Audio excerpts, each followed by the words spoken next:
Hello નમસ્કાર વિદ્યાર્થી મિત્રો, નમસ્કાર વિદ્યાર્થી મિત્રો. હું તમારું મારી ચેનલમાં સ્વાગત કરું છું. તો વિદ્યાર્થી મિત્રો, ચેનલ પર પહેલી વાર આ ચેનલને સબસ્ક્રાઇબ કરી દેજો, બેલ નોટિફિકેશન હિટ કરી દેજો, જેથી આવનારી યુઝફુલ વિડીયો તમને ઝડપથી મળી શકે. તો વિદ્યાર્થી મિત્રો, આપણી આજના વિડીયો સિરીઝ લેક્ચરમાં ધોરણ 8માં વિષય ગણિત પ્રકરણ નંબર 9 માપન જોવા જઈ રહ્યા છે. તો ચલો વિદ્યાર્થી મિત્રો, આજે આપણે દાખલો સ્ટાર્ટ કરીશું. એક ટેબલની ઉપર સમતલ પાટિયું છે, રાઈટ? આ શું છે? તમને સમતલ પાટિયું આપી દીધેલું છે. એ કેવા આકારનું છે? તો કે સમલંબ ચતુષ્કોણ આકારનું છે, રાઈટ? પાટિયું કેવું છે? સમલંબ ચતુષ્કોણ આકારનું છે. તેની સમાંતર બાજુની લંબાઈ કેટલી આપી દીધેલી છે? તમે 1 મીટર છે. લંબાઈ 1 મીટર, જેને આપણે h કહેશું, બરાબર? અને એક લંબાઈ 1 મીટર અને 1.2 મીટર કેટલી આપી છે? 1 મીટર અને 1.2 મીટર હોય અને સમાંતર બાજુ વચ્ચેનું લંબ અંતર, આ જે અંતર છે, રાઈટ, આ જે અંતર છે ને શું કહેશું આપણે? લંબ અંતર છે. તે કેટલું આપ્યું છે? 0.8 મીટર આપેલું છે, બરાબર? અને તો આ ટેબલના પાટિયાનું ક્ષેત્રફળ શોધો. તો વિદ્યાર્થી મિત્રો, સૌથી પહેલા એક પાટિયું આપ્યું છે, જે કેવા આકારનું છે? સમલંબ ચતુષ્કોણ આકારનું છે. સમાંતર બાજુની લંબાઈ 1 મીટર અને 1.2 મીટર આપેલી છે, બરાબર?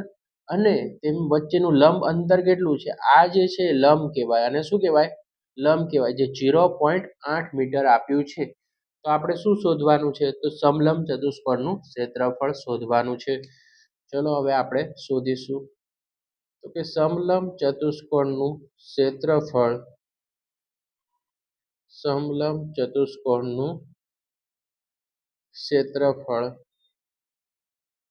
બરાબર અહીંયા લખશું, બહુ મોટું સૂત્ર છે, એટલે 1/2 ગુણ્યા સમાંતર બાજુઓનો સરવાળો. બાજુઓ કેવી હોય? સમાંતર હોય, બરાબર? તો સમાંતર બાજુઓનો સરવાળો, આ સૂત્ર છે. સમલંબ ચતુષ્કોણનું ક્ષેત્રફળ બરાબર 1/2 ગુણ્યા સમાંતર બાજુનો સરવાળો અને બે સમાંતર બાજુઓ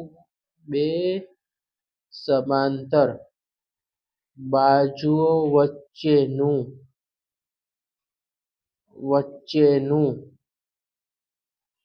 લંબ અંતર. હવે આ સૂત્ર સમજીશું આપણે કે સમલંબ ચતુષ્કોણનું ક્ષેત્રફળ 1/2 ગુણ્યા સમાંતર બાજુનો સરવાળો, જે બાજુઓ સરખી આપણે શું કહેશું? સમાંતર બાજુનો સરવાળો, ગુણ્યા બે સમાંતર બાજુ વચ્ચેનું શું કહેશું? આ લંબ અંતર, બરાબર? ઓકે. તો સૌથી પહેલા શું કરવાનું? બરાબરનું ચિહ્ન, 1/2 ગુણ્યા ગુણાકારનું ચિહ્ન, સમાંતર બાજુઓનો સરવાળો. તો સરવાળામાં આપણને શું આપ્યું છે? લંબાઈ આપી દીધી છે. કેટલી આપી છે સમાંતર બાજુના સરવાળાની? તો કે 1.2 વત્તા કેટલી આપી છે? 1 આપી દીધેલી છે, ગુણ્યા બે સમાંતર બાજુ વચ્ચેનું લંબ અંતર કેટલું આપ્યું છે? તો કે 0.8 આપી દીધેલું છે, બરાબર વિદ્યાર્થી મિત્રો? ક્લિયર છે?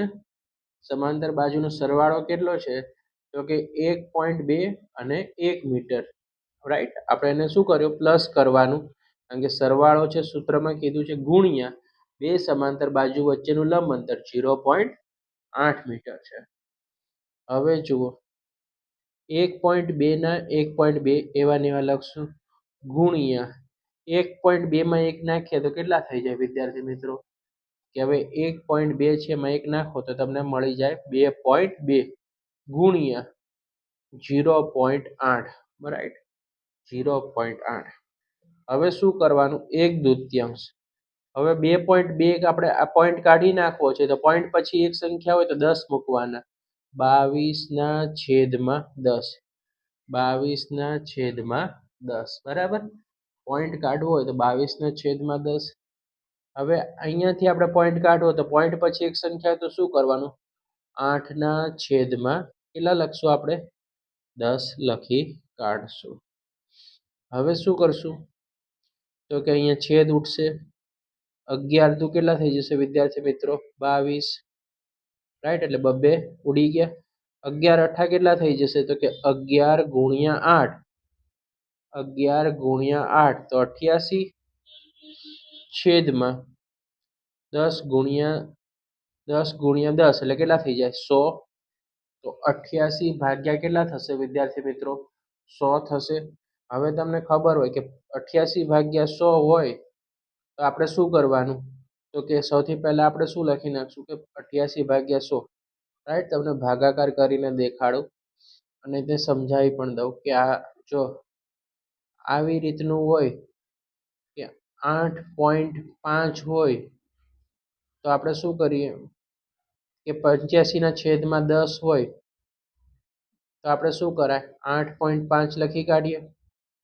ઓકે, આપણે શું કરો? દશક હોય તો આવી રીતે કરો. હવે 88 ભાગ્યા 100 છે તો આપણે શું લખવાનું? 88, કારણ કે 100 હોય તો પોઈન્ટ પાછળ કેટલી સંખ્યા લાગે? 0 લાગે, બરાબર? તો 0.88 મીટરનો વર્ગ થશે.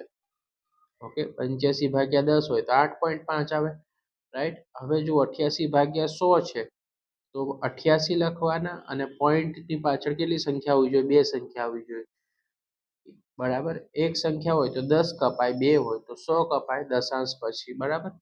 તો આ તમારો આન્સર આવી ગયો. Okay, right?